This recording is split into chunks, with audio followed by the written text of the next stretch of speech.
अस्सलाम वालेकुम। आज की हमारी वीडियो अफ़गानिस्तान के ज़िलज़िला ज़दगान के बारे में है।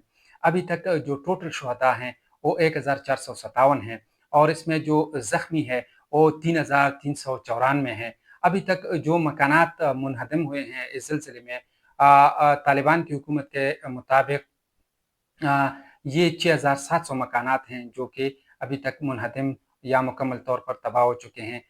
जो बैनुल-अक़वामी मीडिया है उनके मुताबिक ये तकरीबन 8000 से भी ज़्यादा हो सकते हैं और जो मलबे के नीचे हैं उनकी तादाद भी शुहदा की तादाद में इज़ाफ़ा कर सकते हैं। किन-किन ममालिक ने मदद की है, किन-किन तंज़ीमों ने मदद की है, किन-किन लोगों ने इनफ़िरादी तौर पर अफ़गानिस्तान के ज़िलज़िला की मदद की है।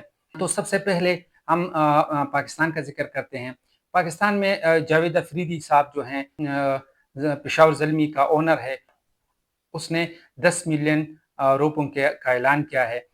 इसके अलावा एजिड फाउंडेशन है, उसने अपनी खिदमात पेश की हैं और अपने लोगों और अपनी गाड़ियों के साथ वो अफ़गानिस्तान पहुँच गए हैं और इस रेस्क्यू मिशन में और इस बहाली मिशन में वो अपना किरदार अदा कर रहे हैं। पुख्तनख्वा की हुकूमत ने भी 35 ट्रक का सामान भेजा है जिसमें मुख्तलिफ़ किस्म के दवाइयाँ, खुराक, कंबल और टेंट वगैरह शामिल हैं। सबसे ज़्यादा मदद अक़वाम मुत्तहिदा ने की है $5 मिलियन की और इसके अलावा उन्होंने इमदादी टीमें और गाड़ियाँ भी भेजी हैं। यूरोपीय यूनियन ने 1 मिलियन यूरो का ऐलान किया है और उसमें 130 टन दवाइयाँ, खुराक, कंबल, टेंट वगैरह शामिल हैं और इसके अलावा पानी साफ करने के चंद मशीनें भी उन्होंने भेजी हैं। अब इंडिया का ज़िक्र करते हैं तो इंडिया ने 21 टन सामान भेजा है और 15 टन खुराक भेजी है। इन 21 टन में 1000 टेंट भी शामिल है क्योंकि ये इलाके बहुत सर्द हैं और सर्दी बहुत पड़ती है तो यहाँ पर गर्म कपड़े, टेंट और इस किस्म की दूसरी चीज़ों की बहुत ज़्यादा ज़रूरत है। तो इसलिए वहाँ पर गर्म कपड़े, खुराक, टेंट और कंबल वगैरह की अशद ज़रूरत है। इसके अलावा अगर हम इंग्लैंड की तरफ आते हैं तो इंग्लैंड ने 1 मिलियन पाउंड की माली मदद की ऐलान की है मगर उन्होंने ये मदद रेड क्रॉस और अक़वाम मुत्तहिदा को दी है। वो उनके ज़रिए ये मदद इन अफ़गान भाइयों को पहुँचाएँगे। इसके अलावा जो चाइना है तो चाइना ने बहुत कम मदद की है। उन्होंने $40,800 की मदद की है और इसके अलावा 2 ट्रक भेजे हैं। ईरान ने अपनी बिसात के मुताबिक 80 टन आटा भेजा है। यूएई ने अपनी टीमें भेजी हैं, खुराक, दवाइयाँ, कंबल वगैरह भेजे हैं। तुर्की जो है उसने 1000 खानदानों के लिए उनके ज़रूरियात की तमाम सामानें भेजी है। यानी 1000 फैमिली के लिए एक पूरा पैकेज है, उन्होंने ये भेजा है।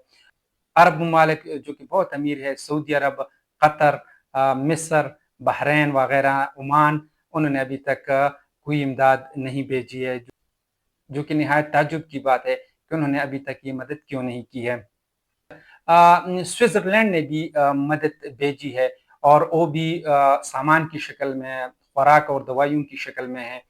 इसके अलावा बैनुल-अक़वामी तंज़ीमें और एनजीओ ने जो एनजीओज़ है, उन्होंने माली मदद की न सिर्फ अपील की है बल्कि अपनी टीमें और अपना सामान उधर पहुँचाया है। इसमें सबसे आगे है कि अफ़गानिस्तान का रेड क्रिसेंट है, रेड क्रॉस है, वो अपनी तरफ से भरपूर कोशिश कर रहे हैं। इसके अलावा सेव द चिल्ड्रन है, वो मदद कर रहे हैं। अक़वाम मुत्तहिदा का यूनिसेफ है, वो मदद कर रहा है और एक्शन एड है, केयर है, एक नया तंजीम है अमीरी केयर जो मैंने पहले कभी नहीं सुना था। उन्होंने भी मदद की है और वो पहुँच गए हैं। इसके अलावा बाचा खान ट्रस्ट जो है वो भी चंदा इकट्ठा करने का मुहिम चला रहे हैं और पुख्तनख्वा के मुख्तलिफ इलाकों में अपने अफ़गान भाइयों के इस मुश्किल घड़ी में उनकी मदद के लिए चंदे इकट्ठे कर रहे हैं। क्योंकि अफ़गान हुकूमत जो है तालिबान भाई उनके पास इतनी वसाइल उनकी नहीं है, गो कि उन्होंने बहुत ज़्यादा कोशिश की हैं। पहले अपने हेलीकॉप्टर उन्होंने भेजे, अपने कमांडोज़ भेजे और वहाँ के इलाके के लोग जो हैं वो बहुत ज़्यादा उनसे खुश है उन्होंने हमारी बहुत ज़्यादा मदद की है, मगर उसके बावजूद उनके वसाइल कम है, उन पर पाबंदियाँ हैं। तो हमें चाहिए कि अपनी बिसात के मुताबिक जो भी हम कर सकते हैं 50-100 रुपए की भी मदद अगर हम कर सकते हैं, जो भी ये चंदा इकट्ठा कर रहे हैं, उनकी मदद करनी चाहिए, करने दे। ये ज़लज़ला जो था, ये इसका जो मैग्नीट्यूड था वो ज़्यादा नहीं था, मगर असल मसला था टाइम ड्यूरेशन का, दौरानिया बहुत ज़्यादा था, 18 मिनट का ज़लज़ला। अगर ज़लज़ला कम मैग्नीट्यूड का भी हो और टाइम ज़्यादा हो तो नुकसान बहुत ज़्यादा करता है। दुआ है कि अल्लाह इनकी तकालीफ को कम कर ले। अस्सलाम वालेकुम।